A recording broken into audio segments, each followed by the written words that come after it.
ವಿಷಜಂತು ಕಡಿತದಿಂದ ಬಾಲಕಿಯ ಜೀವನಕ್ಕೆ ಬಂತು ಕುತ್ತು. ನಡೆದಾಡಲು ಸಾಧ್ಯವಿಲ್ಲ, ಚಿಕಿತ್ಸೆ ಕಾಸಿಲ್ಲ, ಊಟಕ್ಕೆ ತತ್ವರ, ಹೇಳೋದಕ್ಕೆ ಯಾರೂ ಇಲ್ಲ.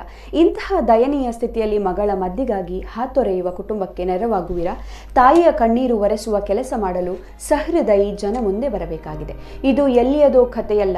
ಬಂಟ್ವಾಳ ತಾಲೂಕು ಪೊಳಲಿ ಸಮೀಪದ ಅಮ್ಮುಂಜೆ ನಿವಾಸಿ ಸರಸ್ವತಿ ಎಂಬವರ ಪುತ್ರಿ 4ನೇ ತರಗತಿ ವಿದ್ಯಾರ್ಥಿನಿ ಸಿಂಚನ ವಿಷಜಂತು ಕಡಿತದಿಂದಾಗಿ ನಡೆದಾಡಲು ಸಾಧ್ಯವಾಗದಂತಹ ದಯನೀಯ ಸ್ಥಿತಿಯಲ್ಲಿದ್ದು, ಮಗಳ ಚಿಕಿತ್ಸೆಗಾಗಿ ಈಗಾಗಲೇ ಲಕ್ಷಾಂತರ ರೂಪಾಯಿ ಖರ್ಚು ಮಾಡಿರುವ ಆರ್ಥಿಕವಾಗಿ ಹಿಂದುಳಿದಿರುವ ಈ ಕುಟುಂಬವು ಮಗಳಿಗೆ ಹೆಚ್ಚಿನ ಚಿಕಿತ್ಸೆ ಕೊಡಿಸಲಾಗದೆ ಇದೀಗ ಅಸಹಾಯಕರಾಗಿದ್ದಾರೆ. ಆಡಿ ನಲಿದಾಡಬೇಕಿದ್ದ ವಯಸ್ಸಿನಲ್ಲಿ ವಿಷಜಂತು ಕಡಿತದಿಂದಾಗಿ ಹಾಸಿಗೆ ಹಿಡಿದಿರುವ ಈ ಬಾಲಕಿಗೆ ನಿಮ್ಮ ನೆರವಿನ ಹಸ್ತ ಬೇಕಾಗಿದೆ.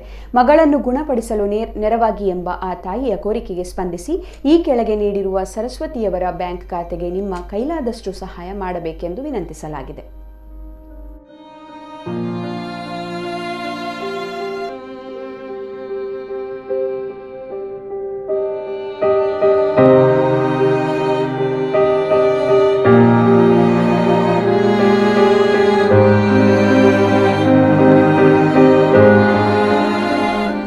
Account details: Saraswati bank of Baroda, Polali branch. Account number 709300072006.